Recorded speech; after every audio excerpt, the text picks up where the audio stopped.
Si tienes que contestar, tranquilo, no pasa nada. No pasa nada.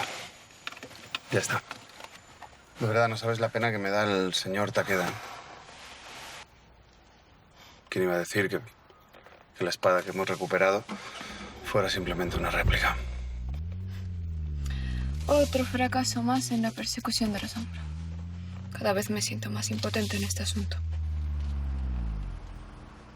Que fue del Gaman, ¿no? ¿No era así? Paciencia y perseverancia. Acabaremos atrapándole, por muy escurridizo que sea ese ladrón. Gracias por los ánimos. Pero en realidad, por quien más lo siento es por el señor Takeda. Para ese hombre supone una vergüenza terrible el haber fallado en su trabajo. Ya, pero en realidad tampoco debería asumir él toda la responsabilidad. Estamos hablando de un ladrón que ha robado en sitios de máxima seguridad de prácticamente todo el mundo. Es que impedir un robo tan sofisticado es muy difícil. No. Takeda lo sabe, pero eso no es ningún consuelo para él. Estamos hablando de un tesoro nacional. Imagínate que pasara eso con un Goya o un Velázquez. Ya. Pero dudo mucho que si eso sucediera aquí, el responsable de seguridad del museo estuviera tan avergonzado como lo está el señor Takeda. ¿Mm? Aquí sería muy distinto. Creo que en lugar de aceptar su culpa, lo que haría sería encender el ventilador. ¿Ventilador? No conozco esa expresión. Bueno, quiere decir que empezaría a esparcir las culpas a diestro y siniestro para que al final fuera un subalterno quien cargara con ellas.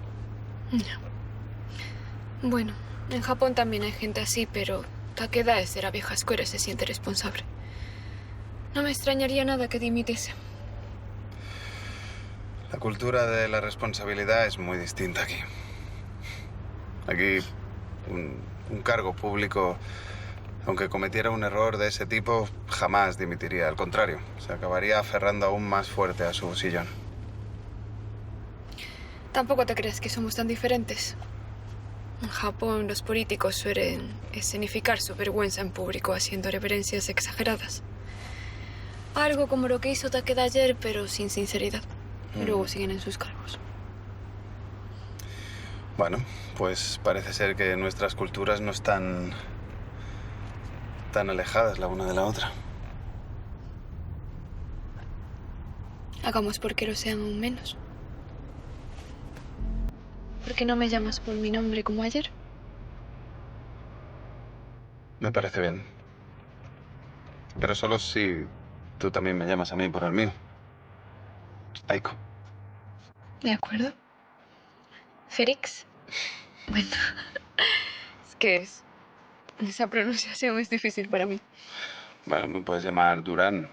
Al fin y al cabo, es como me llama todo el mundo. Muy poca gente me llama Félix. Podría seguir practicando. ¿Por qué no seguimos esta conversación en algún restaurante español? Me encantaría. Pero también tenemos que trabajar, ¿eh? Que ahora tenemos unas líneas de investigación a la cual le tenemos que prestar bastante atención. Genial.